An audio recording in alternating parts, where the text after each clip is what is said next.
श्री राम जी को नमन करते हुए आज अंबेडकर नगर की धरती पर मुझे आना का मौका मिला। मैं धन्यवाद करता हूं जो लोग यहां पहुंचे। मैं ये भी बता देना चाहता हूं कि ये पैसों में बुलाए गए लोग नहीं, ये वो लोग हैं जो अपनी जेब से पैसे खर्च करके आए हैं और इन्होंने ये जो प्रोग्राम कराया है ये भी अपनी जेब से कराया। एक मंच से लेके जो है ये पूरे ईमानदारी का पैसा, दलाली का पैसा नहीं है। और क्योंकि हमारे संघर्ष की शुरुआत है और ये संघर्ष जो है अभी शुरू हुआ है भीम आर्मी के माध्यम से, हमारे कार्यकर्ताओं ने पिछले 5 साल के अंदर यहाँ विपक्ष तो घर बैठा हुआ था, विपक्ष की भूमिका अदा की और जब भी शोषित वंचित समाज के लोगों पर अत्याचार हुए, जुर्म जाति हुई है या उनके अधिकार चाहे सुप्रीम कोर्ट द्वारा या सरकार द्वारा छीनने का प्रयास किया गया है, आंदोलन करके चाहे 2 अप्रैल का दिन हो या 23 फरवरी का दिन हो या कोई अन्य दिन हो या वो कोई दिन ही नहीं, उत्तर प्रदेश के अंदर तो जब अन्याय जुर्म जाति नहीं होती तो भीम आर्मी के लोग सड़क से लेके और धूप, बारिश, ठंड, गर्मी में मोटरसाइकिल पे, साइकिल पे, पैदल, बस से, और चाहे दिल्ली में आंदोलन हो या पूरे देश में कहीं आंदोलन, उत्तर प्रदेश के अंदर अपनी भूमिका लोकतंत्र में मजबूत करते हैं, जागरूक व्यक्ति होने के, संविधान के सुरक्षा कवच होने के। तो मैं बारंबार आभार प्रकट करता हूं भीम आर्मी के नौजवानों का कि आपकी वजह से हम हैं। क्योंकि बाबा साहब ने कहा था कि जो लोग जिम्मेदार हैं माइक क्या तो ठीक कर दो यार, बार बार डिस्टर्ब करेगा तो खराब हो जाएगा। तुमको तो पैसे पूरे मिले होंगे, फिर ये तुम्हारा कर रहा है। तार वाला दे दीजिए, तार वाला। तुम्हारे पैसे जो बाकी है वो भी मिल जाएंगे, मगर ऐसा मत करो यार, है? ये भीम आर्मी के लोग ईमानदार हैं, ऐसी बात नहीं है। हेलो, चलो मैं प्रयास करता हूँ कि डिस्टर्ब ना हो बार बार। वो लाओ जो उसकी बैटरी नहीं डाल लो ना यार, इतने भी जो है। अच्छा चलो छोड़ दो, चलो चलो अब ये मजबूरी होगी है कि यहाँ रहना पड़ेगा। तो मैं जो बात आपसे कह रहा था वो बात इसलिए सुननी जरूरी है क्योंकि मैं जब आ रहा था तो मैं आपका जोश देखता हूँ। बहुत अच्छी बात है, जोश बहुत जरूरी है, लेकिन जोश के साथ होश भी रखना है। जिस तरह से पिछले 5 साल में आपने सड़क से लेके चाहे उत्तर प्रदेश हो या दिल्ली हो संघर्ष किया है, अब उस संघर्ष को आगे बढ़ाने का समय आ गया। वो संघर्ष जिसमें हमारे नौजवानों ने चाहे अंबेडकर नगर के हों या उत्तर प्रदेश में किसी जिले के हों, आज भी गाजीपुर के हमारे 5 जिम्मेदार लोग जो हैं वो जेल में, आपको जानकारी है। 5 लोग जो हैं हमारे पदाधिकारी भीम आर्मी और आजाद समाज पार्टी के सरकार के दबाव में बंद कर दिए गए जेल में। उनको लगता है कि जेलों में बंद करके हम इनको जो है कमजोर कर सकते हैं। इनको ये नहीं पता इस निकम्मी सरकार को कि जेलों में तो क्रांतिकारी रहते हैं और क्रांतिकारियों के लिए जेल गहना होती है और जिनका इतिहास ही जो है कुर्बानी का हो, उनको जेल क्या बिगाड़ सकती है। जिन्होंने अपने दम पे इस देश में 2 अप्रैल जैसा आंदोलन किया हो, पूरे भारत को बंद करके ये साबित किया हो कि जिस दिन हम सड़क पर उतरेंगे तो इतिहास बदल देंगे और जिस दिन हम लोग सरकार में बैठेंगे तो भी इतिहास बदल देंगे। उन लोगों को बताओ मुकदमों जेल से डराने चले, ये तो खिलौने। ये तो जिस दिन हमारी सरकार आएगी एक कलम से सारे मुकदमे खारिज कर देंगे हम सारे लोगों के। और जिन लोगों ने मुकदमे करे हैं ना, जिन लोगों ने मुकदमे करे उनका भी एक कलम से इलाज कर देंगे। हम तो जानते हैं कौन किसे। कलम की ताकत बहुत बड़ी होती है, समझ रहे हैं ना। देखिए बाबा साहब अंबेडकर को मौका मिला संविधान लिखने का, तो वो कलम के बदौलत तो वो जो अधिकार आपको दिए। अब ये कलम की ताकत मैं इसलिए चाहता हूं कि आप इस पे गौर करें कि आप सड़क पर तो संघर्ष करते हैं, आंदोलन तो करते हैं, तमाम तरह की मुसीबतें तो सहते हैं, लेकिन अपने लोगों को इससे दे क्या सकते हैं। अभी हम दूसरी लाइन में खड़े। कैसे कि जब कोई घटना होती है तब हम उसकी प्रतिक्रिया देते हैं, सरकार कोई गलत कानून बना देती है तब उसके खिलाफ जाते हैं। अब मुझे लगता है कि शोषित वंचित समाज को भी नीति बनाने वाला, कानून बनाने वाला समाज बनना चाहिए। अगर इस समाज को, इस शोषित समाज को ये अधिकार मिल जाएंगे तो मुझे लगता है कि ये गरीबों का भला कर सकते हैं। आपको क्या लगता है, क्या कभी अमीर गरीबों का भला कर सकते हैं क्या? इस देश में जो गैर बराबरी है, आज इस देश का किसान हाशिए पे है और मैं अपने लोगों को समझा रहा हूं कि किसान इसलिए हाशिए पे है क्योंकि सरकार किसानों की हिस्सेदारी छीन के पूंजीपतियों को देना चाहती है, लेकिन किसान संघर्ष कर रहे हैं और सरकार इनको ये समझा रही है कि किसान गलत है। अब आप मुझे बताइए, मेरी आवाज कानों तक आ रही होगी, छोड़ दो, ऐसे आपस में मत करो और मुझे सुनो, इसमें वीडियो से कुछ नहीं होगा, बंद करो। तुम जो कैप वाले छोटे भाई हो, बंद करो इसको। अब इधर हमारी तरफ देखो, ये कैप क्यों लगाई है? बचाव के लिए ना, तो बचाव का तरीका ही बता रहे हैं। तो सरकार के लोग ये समझाने में तुले हैं और मीडिया के लोग कि सरकार जो कानून लाई है वो बहुत अच्छा है। मैं पूछना चाहता हूं कि 60 साल से जो किसानी कर रहे हैं उनको ज्यादा पता है या उन लोगों को पता है जिन्होंने कभी खेत में पैर भी नहीं रखा? किनको ज्यादा पता है? तो जो लोग अन्याय अत्याचार सह रहे हैं, हमें ज्यादा पता है कौन सरकार अच्छी है या उन लोगों को जो मीडिया से प्रचार कर रहे हैं? हमें पता है कि हमारा भला वही लोग कर सकते हैं जो हमारे बीच के हैं और जो हमारे दुख दर्द को समझते हैं, जिन्होंने वो दुख दर्द क्या तो झेला हो या उस दुख दर्द से वो होकर निकले हो। अगर वो व्यक्ति हमारे बीच का आदमी वहां जाएगा तो मुझे लगता है कि आपका भला हो सकता है। पूंजीपति आपका भला कभी नहीं कर सकते हैं। अगर पूंजीपति आपका भला कर सकते तो इस देश में गैर बराबरी कभी होती ही नहीं। समझ रहे? भारतीय संविधान में सबको बराबरी के अधिकार है। क्या आपको बराबरी के अधिकार आज तक मिले? क्या जो ये अन्याय, जुल्म, जातिगत अत्याचार होते हैं, धार्मिक अत्याचार होते हैं, सांप्रदायिक अत्याचार होते हैं, क्या ये किसी भगवान ने हमारी किस्मत में लिखा है या ये सरकार जुल्म जाति हमारे साथ जानबूझ के करा रही? ये सरकार हमारे साथ इसलिए करा रही है क्योंकि जिस दिन ये टुकड़ों में बटा बहुजन समाज एकजुट हो जाएगा और ये सत्ता में आ जाएगा, जब इनको अन्य समस्या नहीं रहेगी तो ये अपने हक के लिए लड़ेगा, ये सवाल करेगा, ये अपनी हिस्सेदारी मांगेगा। जिस दिन ये अपनी हिस्सेदारी मांगेगा तो जो लोग हमारा हक छीन के बैठे हुए हैं उनको हिसाब देना पड़ेगा, और जब उनको हिसाब देना पड़ेगा तो उन्होंने जो हमारा दबाया है वो छिन जाएगा। मैं इनको साधारण शब्दों में आपको समझाता हूं कि किसी की 1 बीघा जमीन है किसी गरीब आदमी की, और उसकी 1 बीघा की जमीन को आधी किसी ने दबा ली। अगर वो किसान, वो गरीब आदमी अपनी आधी बीघा जमीन छुड़ाएगा तो उससे वो जो जिसने दबाई है वो प्रयास तो करेगा ना रोकने के। वो पुलिस के पास जाएगा, पैसे देगा, तमाम तरह के सरकार के लाभ लेगा और कोशिश करेगा कि गरीब आदमी को ही निपटा दिया जाए। ना गरीब आदमी रहेगा ना जमीन रहेगी। समझ रहे हैं? तो सच ये है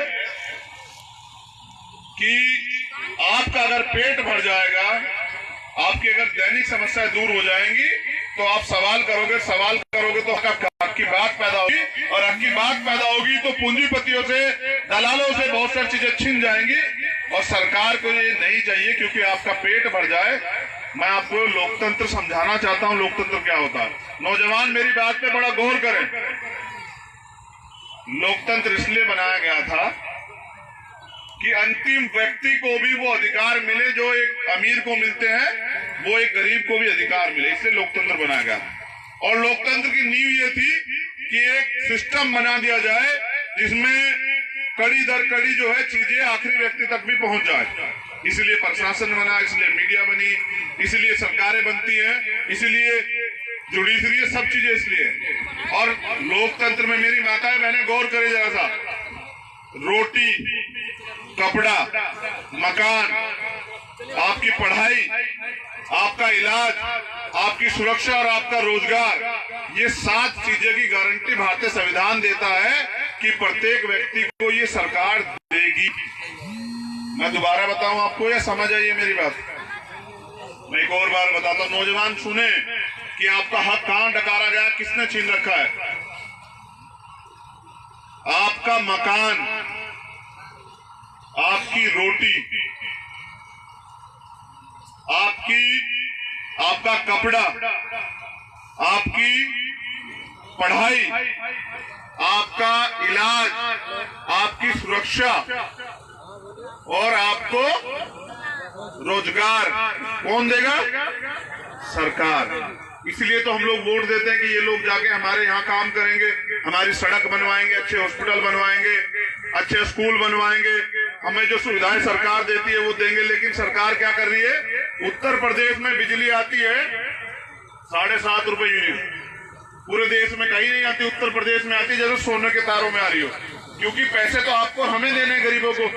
अमीरों को कहाँ देनी है? अमीरों से कौन बिल मांग रहा है? और अमीरों के बिल तो माफ हो जाते हैं, गरीबों को ही तो दिक्कत है। तो इसलिए मुझे आपसे कहना है कि अब आपको गरीबों की सरकार बनानी पड़ेगी। और अगर आप गरीबों की सरकार बनाते हैं तो ये 7 चीजों की हम लोग गारंटी देते हैं। ये 7 चीजों के लिए आपको किसी के आगे हाथ फैलाना नहीं पड़ेगा, क्योंकि लोकतंत्र में जनता मालिक होती है। तो जनता चाहेगी वो होगा, वो तब होगा जब लोकतंत्र को मानने वाले और संविधान को लागू कराने वाले लोग सरकार में आएंगे। मेरी बात को दोबारा सुनो, ये भीख नहीं है, ये आपका हक है। और हक मांगने से नहीं मिलता सर, हक छीनना पड़ता है।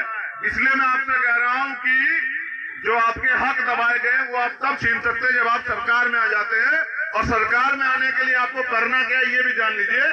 भीम आर्मी के जो नौजवान यहाँ हैं, अब तक आपने आंदोलन किए हैं, तमाम तरह की तैयारियां की हैं। अब आपको घर घर जाके लोगों को तैयार करना है, अपनी विचारधारा, अपना उद्देश्य, अपना जो है पूरा सिस्टम, अपनी पार्टी और तमाम तरह की बातें जो है उनको पहुंचानी है कि वो हमें इस एक बार मौका दें। अब आप ये सोचिए, बहुत जिम्मेदारी से जो आगे नौजवान बैठे हैं, जब आप मुझे अवसर ही नहीं दोगे तो मैं क्या कर सकता हूं? भाई क्रिकेट तो खेलते हैं ना, एक टीम में एक व्यक्ति की बैटिंग ही नहीं आई तो हम उससे कैसे सवाल करें कि तुमने अच्छे रन नहीं बनाए? समझ रहे हैं ना? जिसकी बैटिंग ही नहीं आई वो अच्छे रन कैसे बना सकता है सर? तो हमें बैटिंग करने का मौका देंगे तो क्या लगेंगे लगातार, समझ गए हो ना? इसलिए तुम्हें सीधी भाषा में समझाना पड़ता है कि जब सरकार आपकी होगी ना तो ना तो कोई अन्याय कर पाएगा, और अन्याय करने वाला चैन से सर घर में नहीं सोएगा। कहाँ सोएगा? जेल में। और फिर किसी गरीब के, देखो मुझे कड़वी बात कहनी पड़ेगी, लेकिन एक दिन में 3-3 रेप उत्तर प्रदेश में हो रहे हैं, एक जिले में। ये मीडिया के लोग खड़े, अगर मैं झूठ बोल रहा हूं, एक दिन में 3 रेप उत्तर प्रदेश के अंदर 75 जिले हैं। मैं एवरेज कहता हूं कि 200 आप लगा लीजिए कि एक दिन में हो रहे हैं। तो एक महीने में कितने रेप हुए? 6000 रेप। समझ रहे? एक साल में कितने हुए? 12 संग 72,000 रेप। 72,000 माताओं बहनों को एक साल में जो है बेइज्जती सरकार में किया गया है। आप ये बताइए ये सरकार कैसे अच्छी हो सकती है? और ये 72,000 माताएं बहनें, इनको अपमानित करने का अधिकार भगवान ने नहीं दिया था। इन सरकार की सह पे जो गुंडे पल रहे हैं ना यहाँ, उन गुंडों का जिनको सरकार का समर्थन है वो ही अपमान करते हैं। ऐसे गुंडों का तो ऐसा इलाज होना चाहिए कि दोबारा कोई ऐसा कदम ना उठा पाए। जबकि सच ये है कि उन गुंडों को जो है भारतीय जनता पार्टी की तरह सरकार साक्षी महाराज की तरह जेल से बाहर आने के बाद माला पहना के स्वागत करती है। इसलिए हो के हौसले बढ़ रहे हैं और वो जम के अत्याचार कर रहे हैं।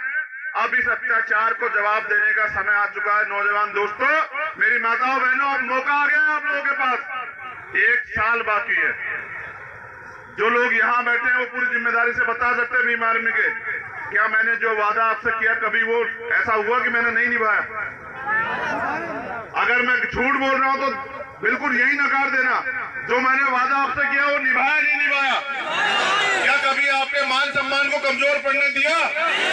क्या आपके मान सम्मान को गिरवी रखा है, झुकने दिया? तो मैं सिर्फ और सिर्फ एक बार मौका चाहता हूं इस लड़ाई को ईमानदार से लड़ने का। क्योंकि कड़वी बात यह है, ये तुम्हारे दिल को जाएगी कि जब बाबा साहब अम्बेडकर पूरी ईमानदारी से इस लड़ाई को लड़ रहे थे ना, तब हमारे लोग उनका साथ नहीं दे रहे थे सर। जब मान्यवर काशीराम साहब पूरी ईमानदारी से इस लड़ाई को लड़ रहे थे ना, तब हमारे लोग उनका साथ नहीं दे रहे थे। अगर साथ देते तो इस देश में जो मान्यवर काशीराम और बाबा साहब का सपना था ना, डॉक्टर APJ अब्दुल कलाम साहब का सपना था कि यहाँ गरीब समाज का व्यक्ति प्रधानमंत्री बने। जिस दिन आपका प्रधानमंत्री होगा तो हर गरीब को उस आवास में, प्रधानमंत्री आवास में जाने की इजाजत मिलेगी और वहां से आपके लिए कानून बनेंगे। और जैसा मैंने कहा, मैं हर बार कहता हूं कि जिस जाति की वजह से आपको सताया जाता है वो जाति व्यवस्था जिस दिन आपका प्रधानमंत्री बनेगा, एक ही कलम से रात को 8 बजे, जैसे मोदी जी आके क्या कहते हैं, भाइयों बहनों, याद है ना आपको, 15-15 लाख रुपए मिलेंगे। वो तो तो झूठ कहते हैं। समझ रहे हो? मैं आपसे पूरी ईमानदार से कहता हूं कि आप उत्तर प्रदेश में मूवमेंट तेज कीजिए, हम उत्तर प्रदेश की मूवमेंट को दिल्ली तक लेके जाएंगे। और रात को 8 बजे भाइयों बहनों तो नहीं आएगा, लेकिन एक मैसेज जरूर आएगा कि आज से देश में कोई जाति नहीं। समझ रहे हैं? और जहां जाति होगी ना, जाति की वजह से अत्याचार होंगे। समझ रहे हैं ना? लेकिन उससे पहले हमें अपने लोगों के लिए, नौजवानों के लिए, क्या इस सरकार ने तुम्हें रोजगार दिया? क्या इस सरकार ने तुम्हें जो है अच्छा इलाज दिया? क्या सरकार ने तुम्हें अच्छी पढ़ाई दी? ये सरकार तुम्हें सब चीजें इसलिए नहीं दे रही है क्योंकि अगर तुम्हारी नींव मजबूत हो जाएगी, बाबा साहब के संविधान से तुम्हें आरक्षण मिला, और आरक्षण से तुम्हें जो है चाहे पढ़ने का अधिकार हो, चाहे नौकरी का अधिकार हो, वो मिला। और उस अधिकार से मिलने के बाद आज जो लोग नौकरी में हैं, क्या उनको किसी के आगे हाथ फैलाना पड़ रहा है क्या? तो इस सरकार ने पिछले दरवाजे से, अकमल भाई कह रहे थे कि इन्होंने प्राइवेटाइजेशन कर दिया, मतलब में निजीकरण, इन्होंने सारे सरकारी डिपार्टमेंट धीरे धीरे करके खत्म करने शुरू कर दिए। जब सरकारी डिपार्टमेंट खत्म हो जाएंगे तो आरक्षण आपको कहां से मिलेगा? जब आरक्षण नहीं होगा तो आपके बच्चे कहां से नौकरी जाएंगे? जब वो नौकरी नहीं जाएंगे तो आपके हक की बात वहां कौन करेगा? अभी जो लोग अधिकारी कर्मचारी बैठे वो आपको न्याय नहीं दे सकते, तो फिर आपको न्याय कहां से मिलेगा? सर समझ रहे हैं, नहीं समझ रहे हैं? कड़ी को समझो, ना आरक्षण ना नौकरी, और जहां नौकरी नहीं, आरक्षण नहीं, तो आपकी बात कौन करेगा? और जब आपकी बात कोई नहीं करेगा तो आपको न्याय कैसे मिलेगा? आपके लिए योजनाएं कहां से बनेगी? कौन आपको जो रास्ता दिखाएगा? इसलिए अब हमें उस जगह पे कब्जा करना है जहां से रास्ते बनते हैं। रास्ते कहां से बनते हैं? नीति कहां से बनती है? यही लखनऊ में आपके पास है। कौन सी जगह है आखिर वो? 5 कालिदास मार्ग, यही लखनऊ में। आपका मुख्यमंत्री होगा, फिर देखते हैं आपके काम कैसे नहीं होते। फिर हर एक व्यक्ति मुख्यमंत्री होगा। बताइए कि आपको शक है इस बात में कोई? तो फिर आपके ऊपर कोई न्याय कर पाएगा क्या? अब आपको करना ये है, मेरी 1 साल का समय, ये मौका किसी को नहीं मिलता बार बार, और एक बार जो लोग मौका चूक जाते हैं उनको दोबारा बहुत लंबे समय तक नहीं मिलता है। अब आपको करना यह है कि आपको गांव गांव जाके समाज को तैयार करना है। अब हमें ना बिकने वाला समाज दोबारा तैयार करना है। जब ना बिकने वाला समाज बन जाएगा तो ना बिकने वाले नेता अपने आप तैयार हो जाएंगे, और जब ना बिकने वाला समाज होगा, वो समाज जो पैसे पे, शराब में, अभाव में, प्रभाव में, डर में अपनी वोट का दुरुपयोग नहीं करेगा, वो अपनी वोट को पूरी जिम्मेदारी से आपकी पार्टी को देगा। तो मैं लिख के देता हूं कि फिर आपको किसी के इशारे की जरूरत नहीं पड़ेगी सर। फिर इशारा भी आपका होगा जब सरकार आपकी होगी। और अगर आप सरकार दूसरों की बनवाओगे तो इशारा भी उनका होगा, नीति भी उनकी होगी, नियम भी उनके होंगे। आप लोग क्या बने रहोगे? गुलाम। अब आपको तय करना है कि जिस तरह ये भारतीय जनता पार्टी की सरकार इस देश के संविधान को धीरे धीरे खत्म कर रही है, तो बस मुझे बाबा साहब की वो लाइन आपको याद दिलानी है कि बाबा साहब ने कहा था, बाबा साहब को तो मानते हैं नहीं मानते? मानते हैं नहीं मानते बाबा साहब को? जो लोग मानते हैं हाथ खड़े करें, दोनों जो बाबा साहब को मानते हैं।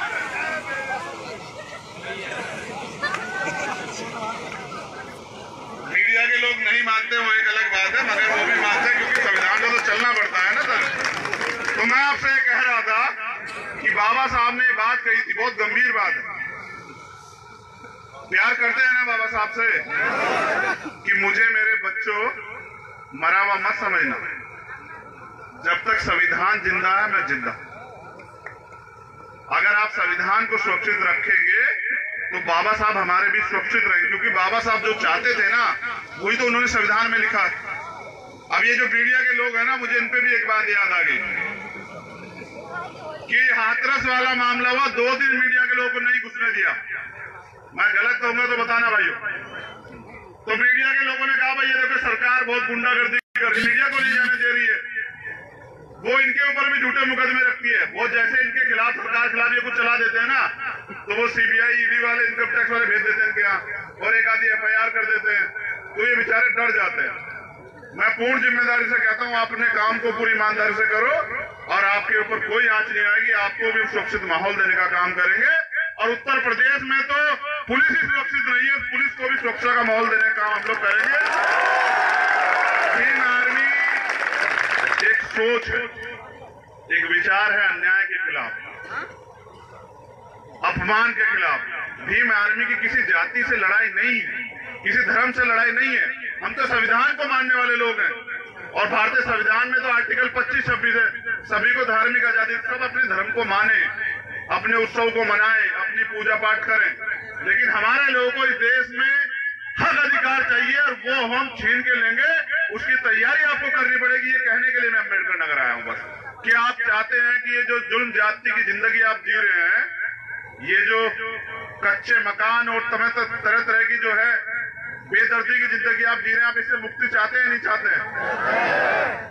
देखियो, मैंने बचपन में बाबा साहब की एक लाइन पढ़ी थी और उसका मेरे ऊपर असर हुआ, और वो लाइन ये थी कि जीवन जीना कोई बड़ी बात नहीं है, बड़ी बात यह है कि स्वाभिमान से जीना और सम्मान से जीना।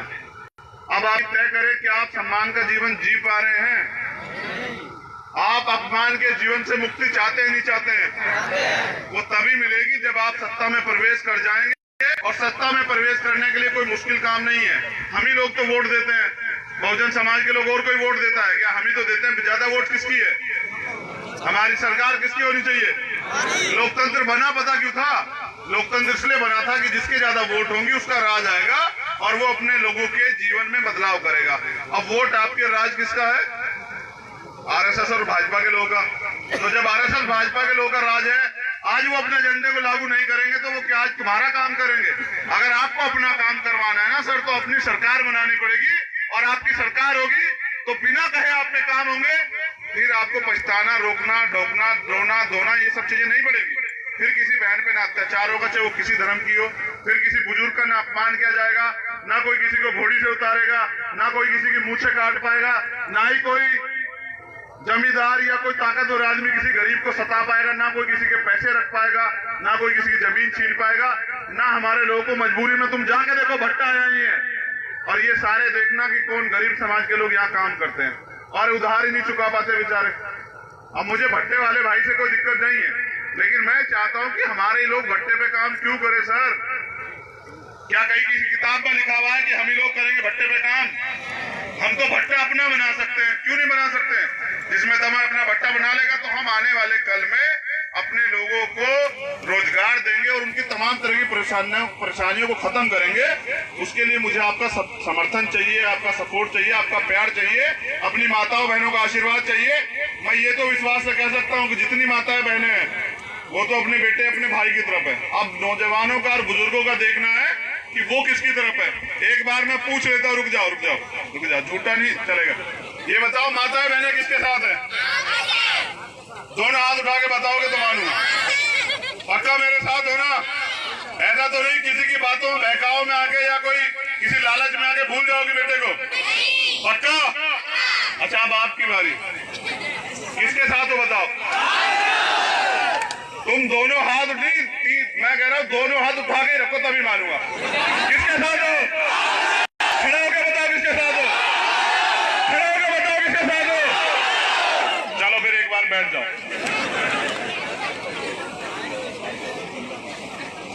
देखो, ये जो प्यार है ना, आपको क्या लगता है मुझे ताकत कहां से मिलती है?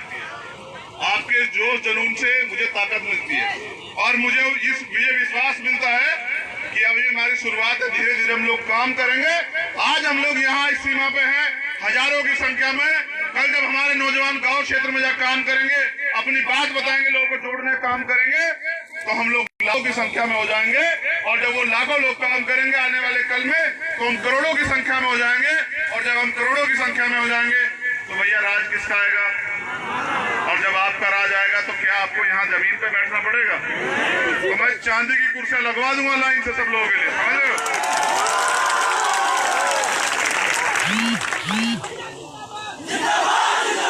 अब एक और बात सुनो मेरी, प्यार तो बहुत करते हो, लेकिन मैं थोड़ा सा समय चाहता हूँ इस समय की लड़ाई को लड़ने के लिए। तो जब आप एकदम झुंड बना के मेरे पीछे फोटो वोटो के लिए भागते हो ना, तो मुझे लगता है कि भाई तुम्हें थोड़ा समझाना चाहिए कि जब मैं रहूंगा नहीं तो लड़ूंगा कैसे? भाई एक ही तो आदमी को किसी तुमने दबा लिया, पता लगा कि हार्ट अटैक ही आ गया। अब मेरे मौका दोगे नहीं दोगे लड़ने का? तो ये अनुशासन अनुशासन बनाना भी आपकी जिम्मेदारी है। मैं तो धन्यवाद करता हूँ उन साथियों का जिन्होंने इस प्रोग्राम को ऑर्गेनाइज किया और अपनी मेहनत की कमाई से पैसे दे के प्रोग्राम कराया। अरे ऐसे साथियों को, ऐसे भाइयों को, उन तमाम क्रांतिकारी साथी को हृदय गहराइयों से बारंबार अभिनंदन, उनका स्वागत कि उन लोगों का ये प्यार जो है मुझे मिल रहा है। मैं विश्वास दिलाता हूँ, मैंने ये बात पहले भी कही थी कि दुनिया में कोई वो नोट नहीं बना जो आपके भाई को खरीद ले, दुनिया में वो कोई कुर्सी नहीं बनेगी जो आपका भाई झुक जाए।